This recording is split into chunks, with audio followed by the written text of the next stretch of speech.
എൻ്റെ പൊന്നളിയ ഒന്നെങ്കിൽ നില്ല്, അല്ലെങ്കിൽ നിങ്ങളൊന്ന് പോയി. ഇത് നിൽക്കത്തുമില്ല പോകത്തുമില്ല. ആഴ്ച ഓരോ ശബ്ദവും മറ്റേ മായൻകുട്ടി പറയുന്ന പോലെ. ഇതെന്തോന്നറിയത്?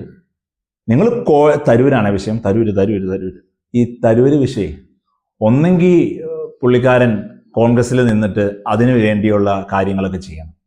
ഇത് വെറുതെ ഇങ്ങനെ ആഴ്ചയിൽ കാര്യത്തിലേക്ക് വരാം. ആദ്യം കോവിഡ് കാലം. ഉത്തരേന്ത്യയില് കുട്ടികൾ ഇങ്ങനെ ജീവവായു കിട്ടാതെ മരിച്ചു വീഴുക. മൊത്തത്തിൽ ഉത്തരേന്ത്യക്ക് കേരളത്തെ മാതൃകയാക്കണം, ശൈലജ ടീച്ചറിന്റെ ആരോഗ്യ വകുപ്പിനെ മാതൃകയാക്കണം എന്നൊക്കെ പറഞ്ഞ് കേരള മാധ്യമങ്ങൾ അടിച്ചു കയറുന്ന സമയത്ത് പുള്ളിയുടെ ആദ്യ സാധനം BJP ശക്തമായി കോവിഡിനെ നേരിടുന്നു. മോദി അതിൽ പ്രശംസ അർഹിക്കുന്നു. കോവിൻ പോർട്ടൽ പോലും അടിപൊളിയാണ്.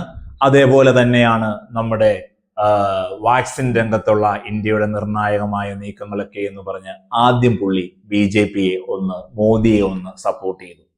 അതിനുശേഷം ഇങ്ങനെ വരുമ്പോൾ സ്വച്ഛ ഭാരത് ചെയ്തപ്പോൾ സ്വച്ഛ ഭാരത് അടിപൊളിയാണ്, സ്വച്ഛ ഭാരതിൽ മോദി വീണ്ടും പ്രശംസ അറിയിക്കുന്നു എന്ന് പറയുന്നു. ഇതൊക്കെ നിങ്ങൾ ചെയ്ത നല്ല ഒരു സംഭവമായിട്ട് കാര്യങ്ങളെയൊക്കെ വിട്ടേക്കാം. ഈ ഉത്തരേന്ത്യയിൽ ഉണ്ടായ പ്രശ്നങ്ങളും അവിടുത്തെ കുട്ടികൾ അനുഭവിച്ച വിഷയങ്ങളും ഒക്കെ നമുക്ക് മാറ്റി വെച്ചേക്കാം.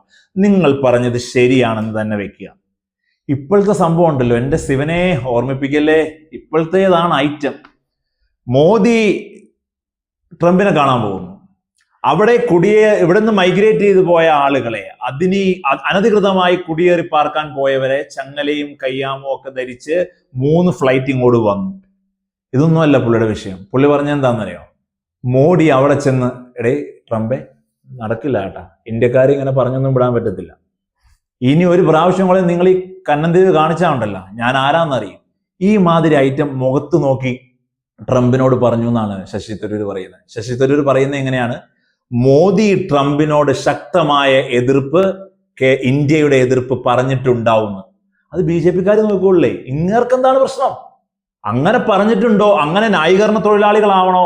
അങ്ങനെ മോദിക്ക് ഒരു ഇത് കൊടുക്കണോ എന്നൊക്കെ BJPക്കാർ നോക്കിക്കൊള്ളേ.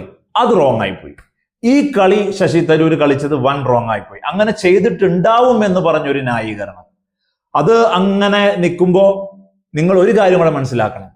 മോദി ഇങ്ങനെ സ്വച്ഛ ഭാരത് നടത്തി, അല്ലെങ്കിൽ കോവിഡ് വാക്സിൻ നല്ലതാക്കി, അല്ലെങ്കിൽ അവിടെ പോയി അമേരിക്കയുടെ ട്രംപിന്റെ മുഖത്ത് നോക്കി ഇന്ത്യക്കാരെ ഇങ്ങനെ നാട് കടത്തി വിട്ടത് ശരിയായില്ല എന്ന് പറഞ്ഞതൊന്നും അല്ലല്ലോ ഇവിടുത്തെ വിഷയം.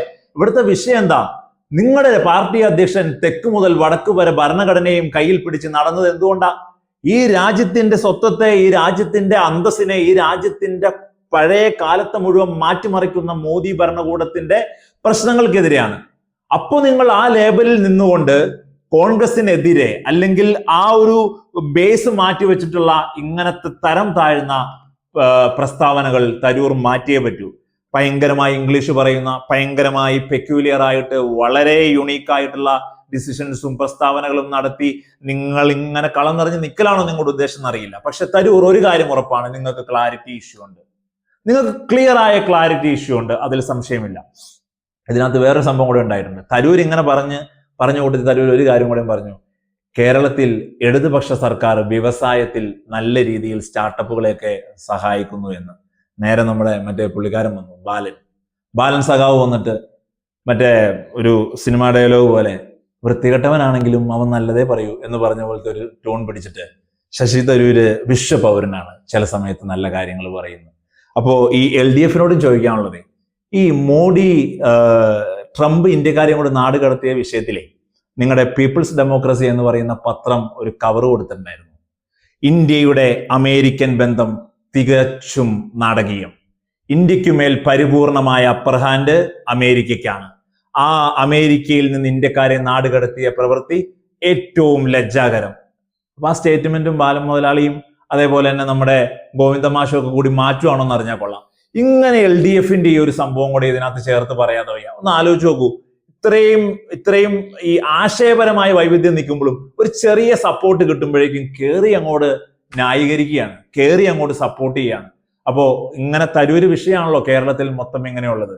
ഒരു കാര്യം ഉറപ്പാണ്, തരൂർ ബേസ് മറന്ന് പ്രവർത്തിക്കുന്നു, തരൂർ വെറുതെ ചർച്ചയ്ക്ക് പാത്രമാകാൻ വേണ്ടി പ്രവർത്തിക്കുന്നു എന്നുള്ള ഒരു സംഭവമാണ്. നേരെ കയറി LDFിലെ നേതാക്കന്മാരും കയറി അതിലൊരു ഗോൾ അടിച്ചിരിക്കുന്നു എന്നാണ് മനസ്സിലാവുന്നത്.